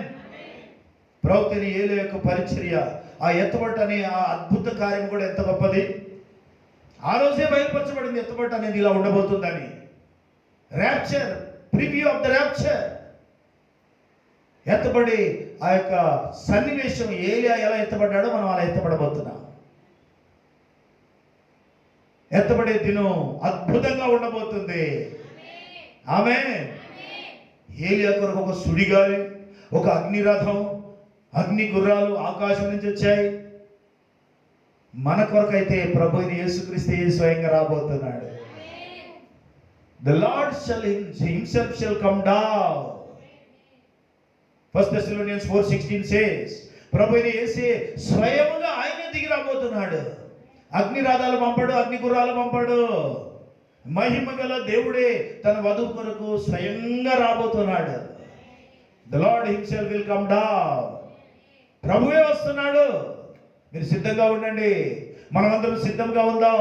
అనేకులను సిద్ధపరుస్తాం, అనేకులకు బాప్తిసం ఇద్దాం, అనేకులను వర్తమానంలోనికి పట్టుకొని తీసుకొద్దాం, ఈడ్చుకొని తీసుకొచ్చి కూర్చోబెట్టమన్నాడు. కమ్ అండ్ సీ, వచ్చి చూడండి అని చెప్పాడు. బలవంతంగా తీసుకొని రండి. ఆమేన్. బలవంతులే అందులో ప్రవేశించబోతున్నారు. దేవుని వాక్యం కొరకు పోరాడిన వాళ్ళు కావాలి. ఈ వాక్యం నమ్మేవాడు కావాలి. ఈ వాక్యం కొరకు జీవించేవాడు కావాలి. అలాంటి వాళ్ళే అందులో ప్రవేశిస్తారు. You must fight for the message. You must fight for the message of the hour. ఈ ఘడి వర్తమానం కొరకు నువ్వు కట్టుబడి ఉండాలి. దాని కొరకు పోరాడాలి. ఎవరైనా ఎదిరిస్తే మనం బెదిరించాలి. ఆమేన్. ఎదిరించే వారిని ఎదిరించండి. వాక్యం కొరకు ఆ మాట రాయబడింది. పోరాడుడి. పోరాటం అంటే ఏంటి? సత్యాన్ని సత్యముగా ప్రకటించడమే పోరాటం. ఎదిరించే వారికి సమాధానం ఇవ్వడమే పోరాటం. సే ఆమేన్. ఏలియా దేవుడు ఎక్కడున్నాడు? ఏలియా దేవుడు ఇక్కడే ఉన్నాడు. ఆమేన్. హల్లెలూయా. దేవునికి మహిమ కలుగును గాక. కెన్యా దేశంలో ఒక సంఘటన జరిగింది. African country. ఒక సహోదరుడు 200 మైళ్ళు, దాదాపు 320 కిలోమీటర్లు సైకిల్ మీద తొక్కుతూ వర్షాకాలం కొన్ని వర్తమాన పుస్తకాలు పట్టుకొని పరిగెత్తుకుంటూ వస్తున్నాడు. చాలా కష్టపడి ఏ ఊరికైతే అవి చేరవేయాలో ఆ గ్రామం ముందు ఒక పెద్ద నది ప్రవహిస్తుంది. బ్రిడ్జ్ మీద నుంచి వెళ్ళిపోతున్నాయి నీళ్లు. కింద బ్రిడ్జ్ ఉన్నదనే సంగతి కూడా కనబడకుండా ఉంది. అక్కడికి వచ్చిన తర్వాత నిలబడ్డాడు. అవతల వైపు ప్రజలు ఆసక్తిగా ఉన్నారు. వర్తమానాలు ఎప్పుడు వస్తాయా అని. మనకి ఇంటికి వచ్చినా మనం చదవం, కానీ వాళ్ళు అలా ఆశ కలిగి ఉన్నారు. ఎదురు చూస్తున్నారు మెసేజెస్ కొరకు. అప్పుడు ఆయన నిలబడ్డాడు. చిన్న ప్రార్థన చేశాడు. ప్రభువా, ఈ ప్రజలేమో వాక్యం కొరకు ఆశ కలిగి ఉన్నారు. జోసెఫ్ బ్రెన్హామ్ ఏమో నాకు ఈ పుస్తకాలు తీసుకొని ఇచ్చి పంపమని, వాళ్ళకి ఇచ్చేయమని, డిస్ట్రిబ్యూట్ చేసి రమ్మని నన్ను పంపాడు. 200 మైళ్ళు సైకిల్ మీద వచ్చాడట. ఏం చేయాలి ఇప్పుడు? నువ్వేదో ఒక మార్గం తెరువు నాయన, ఈ నీళ్ళు ఆగిపోవాలి, నేను అవతలికి వెళ్ళాలి అని వెంటనే ఆయన షర్ట్ ఉడబిగాడు. ఆ షర్ట్ తీసి ఆ నీళ్ళ మీద కొట్టి, ఏలియా దేవుడు ఎక్కడున్నాడు అన్నాడు. అంతే, నీళ్లు సడన్గా ఆగిపోయాయి. నీళ్లు ఆగిపోయి ఆయన అవతలికి వెళ్ళిన తర్వాత అక్కడ ఉన్న అవతల ఉన్న ప్రజలు, నది అవతల ఉన్న వాళ్ళు కూడా అది చూస్తున్నారు. వెంటనే నీళ్లు మళ్ళీ ఎప్పటి వల్ల ప్రవాహం మొదలైంది. యోర్దాను పాయలైనట్టుగానే అక్కడ నీళ్లు పాయలైనవి. ఏలియా దేవుడు ఎక్కడున్నాడు అనే మాట అన్నాడు ఆయన. ఎలీషా అదే మాట అన్నాడు. ఏలియా దేవుడు ఎవరు ఈ కాలానికి? 7వ సంఘకాలపు దూత ఏలియా. ఆయన దేవుడు యేసుక్రీస్తు. ఏలియా దేవుడు ఎక్కడున్నాడు అంటే, ఏలియా దేవుడు ఇక్కడ ఉన్నాడు, ఈ నది 2 పాయలు అవ్వాల్సిందే అని చెప్పడం. ఆమేన్. అక్కడ నీళ్లు పాయలై అతడు బయటికి వెళ్ళిన తర్వాత అది మళ్ళీ ఎప్పటి వల్లనే దేవుని సహాయం. చొక్కా విప్పి ఏలియా దేవుడు ఎక్కడున్నాడు అని చెప్పి కొట్టగానే నీళ్లు పాయలైపోయి, అంటే ఆగిపోయి దారి ఏర్పడింది. ఏలియా దేవుడు ఇక్కడ కూడా ఉన్నాడు. యేసుక్రీస్తే ఏలియా యొక్క దేవుడు. సే హల్లెలూయా. దేవునికి మహిమ కలుగును గాక. ఆ శక్తి ఇప్పటికీ సజీవంగా ఉంది, ఆయన మారలేదు. అందుకే దేవుని యొక్క శక్తిని మీరు ఎప్పుడు అనుమానించాల్సిన పని లేదు. తప్పకుండా ఆ శక్తి మనలో పనిచేస్తుంది, మనం దాన్ని నమ్మాలి. అదే శక్తి ఈరోజు అద్భుతాలు చేయగలదు, సూచక్రియలు చేయగలదు. ఏలియా ఎత్తబడ్డట్టు ఒక వధువు ఎత్తబడగలదు. పవర్ అండ్ ర్యాప్చర్ 2 అవసరం మనకు. ఈరోజు శక్తి కావాలి, రేపు ఎత్తబడాలి. హల్లెలూయా. దేవునికి మహిమ కలుగును గాక. ఏలియా దేవుడు ఎక్కడున్నాడు? ఇక్కడే ఉన్నాడు. దేవునికి స్తోత్రం. హల్లెలూయా. మరి ప్రవక్తను దేవుడు కలుసుకున్న విధానం ఎంత అద్భుతమైంది. మోషేను హోరేబు కొండ మీద కలుసుకున్నాడు. అబ్రహామును మోరియా పర్వతం మీద కలుసుకున్నాడు. మొదటి ఏలియాను కర్మేలు పర్వతం మీద కలుసుకున్నాడు దేవుడు. ఈ 4వ ఏలియాను సన్సెట్ పర్వతాల మీద కలుసుకున్నాడు. 7 ముద్రల ప్రత్యక్షత ఇచ్చిన సమయంలో సన్సెట్ పర్వతాల మీద ఆయనను కలుసుకున్నాడు. నేను నిన్ను ఎక్కడ కలుసుకుంటాను, అక్కడికి ప్రయాణమే వెళ్ళిపోమని చెప్పాడు. యాకోబుతో దేవుడు చెప్పిన మాట, నువ్వు బేతేలుకు వెళ్ళము, నేను నిన్ను అక్కడ కలుసుకుందును. మరి పడమటి దిక్కు వెళ్ళు, సన్సెట్ పర్వతాల వైపు వెళ్ళు, నేను నిన్ను అక్కడ కలుసుకుంటానని ప్రవక్తతో దేవుడు చెప్పినప్పుడు ఆయన అటువైపు ప్రయాణం వేటకని వెళ్ళి 7 ముద్రల మర్మం అక్కడ బయలుపరచబడి ఈరోజు వధువుకు కావలసిన ప్రతి వాక్యము సత్యవాక్యము. బైబిల్ ఏం చెప్పిందో, దేవుని యొక్క ఉద్దేశం ఏదో అది మన దాకా చేరింది ఈరోజు. సే ఆమేన్. హల్లెలూయా. ఏలియా యొక్క దేవుడు ఈరోజు మనతో ఉన్నాడు. హల్లెలూయా. ఆయన ఎవరు కాదు, ప్రభు అయిన యేసుక్రీస్తే. Jesus Christ is God of Elijah. ప్రవక్తల దేవుడు ఒక్కడే దేవుడు. నిన్న నేడు నిరంతరం ఒకే రీతిగా ఉన్నవాడు. ఒకటి కంటే ఎక్కువ దేవుళ్ళు ఉండే అవకాశం లేదు. అయితే దైవత్వంలో మర్మం ఉన్నది. మర్మమైన దేవుడు బయలుపరచబడ్డాడు. ముసుగులేని దేవుడుగా మారిపోయాడు. God is unveiled before us. దేవుడు మన ముందు తను తాను ప్రత్యక్షపరచుకున్నాడు. ఈరోజు మనం ఎంతో ధన్యులము. ఎందుకంటే సత్యం మిమ్మల్ని స్వతంత్రులుగా చేస్తుంది. సత్యమందు ప్రతిష్ఠించుము, నీ వాక్యమే సత్యము అన్నాడు. సత్యవాక్యం వలన ఆయన మనలను కనెను. సత్యము నమ్ముటకు మీరు లోకం పుట్టక మునిపే ఏర్పరచబడి ఉన్నారు. దేవునికి మహిమ. యేసుక్రీస్తు నామానికి మహిమ కలుగును గాక. సే హల్లెలూయా. ఏలియా యొక్క దేవుడు ఎక్కడ ఉన్నాడు? మనతోనే ఉన్నాడు, మనలోనే ఉన్నాడు, మన మధ్యలోనే ఉన్నాడు. The Lord is with us today. ఆయన ఎప్పుడు కూడా మనతోనే ఉంటాడు. హల్లెలూయా. యుగ సమాప్తి వరకు ఆయన మనతోనే ఉన్నాడు. రేపు నిత్యత్వంలో కూడా మనతోనే ఉండబోతున్నాడు. మనలో కూడా ఉండేది ఒకే ఒక్కడు, ఆయన ప్రభు అయిన యేసుక్రీస్తే. సే ఆమేన్. సే హల్లెలూయా. ఏలియా యొక్క దేవుణ్ణి మనం కలిగి ఉన్నాం ఈరోజు. మన దేవుడే ఏలియా యొక్క దేవుడు, ఏలియా యొక్క దేవుడే మన దేవుడు. అందుకే మన దేవుని యొక్క శక్తి ఎప్పుడు తక్కువ కాదు. స్వస్థపరిచే శక్తి, అద్భుతాలు చేసే శక్తి, అవసరాలు తీర్చే శక్తి. మనం దాన్ని వెంబడించాలి, మనం నమ్మాలి. దేవుడి వాక్యమును దీవించును గాక. తలలు వంచుదాం. ఏలియా యొక్క దేవుడు ఇక్కడ ఉన్నాడు. అవే అద్భుతాలు, అవే సూచక్రియలు 4వ ఏలియా ద్వారా, అనగా 7వ సంఘకాల దూత ద్వారా అనేక అద్భుతాలు సూచక్రియలు చేసిన దేవుడు ప్రభు అయిన యేసుక్రీస్తే ఈరోజు మనతో కూడా ఉన్నాడు. మన మధ్యలో ఆయన ఎన్నో అద్భుతాలు చేసిన వాడు, అనేక ఆశ్చర్యకార్యములు చేసిన దేవుడు. ఆయన రాజులకు రాజు, ప్రభులకు ప్రభు, దేవతలకు దేవుడై ఉన్నాడు. నిన్న నేడు నిరంతరం యేసుక్రీస్తు ఒకే రీతిగా ఉన్నాడు. తలలు వంచుదాం.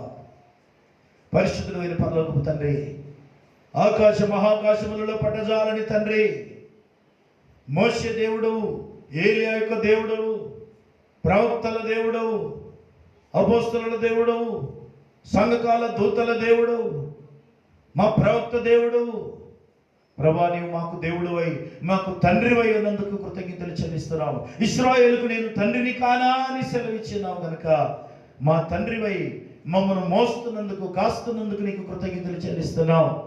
మా పట్ల గొప్ప కార్యములు చేయి దేవుడవై ఉన్నావు. యేసుక్రీస్తు నామమున బయలుపరచబడి మరుగైన దేవుడు, మర్మమైన దేవుడు ప్రత్యక్షపరచుకున్నందుకు నీకెంతో కృతజ్ఞతలు చెల్లిస్తున్నావు. ఎత్తబడే దినం కొరకు మమ్మల్ని సిద్ధపరచండి. ఏలియా కొనిపోబడినట్టుగా వధువు కొనిపోబడవలసి ఉన్నది కనుక వధువు యొక్క ప్రివ్యూ ఆ దినమునే బయలుపరిచినావు కనుక ఆ ఎత్తబడే మహిమ గల దినం కొరకు మమ్మల్ని సిద్ధపరచండి. మా విశ్వాసాన్ని అభివృద్ధి చేయండి. మా ఆత్మీయ జీవితాన్ని మీరు బలపరచండి. ప్రభా మీరు మమ్మల్ని జ్ఞాపకం చేసుకోమని, ఈ దినమును దీవించమని, ఈ వర్తమానమును ఆశీర్వదించమని, కుడి వచ్చిన బిడ్డలందరినీ మీ యొక్క ఆత్మతో, శక్తితో నింపి పంపించమని యేసుక్రీస్తును నీ నామములో ప్రార్థిస్తున్నాము తండ్రి. ఆమేన్. మన ప్రభు యేసుక్రీస్తు కృప, ఆయన సన్నిధి, సమాధానం, సత్యమందు ప్రతిష్ఠింపబడిన మనకును సకల పరిశుద్ధులకును ప్రభు రాకడ పర్యంతము తోడేయుడును గాక. ఆమేన్.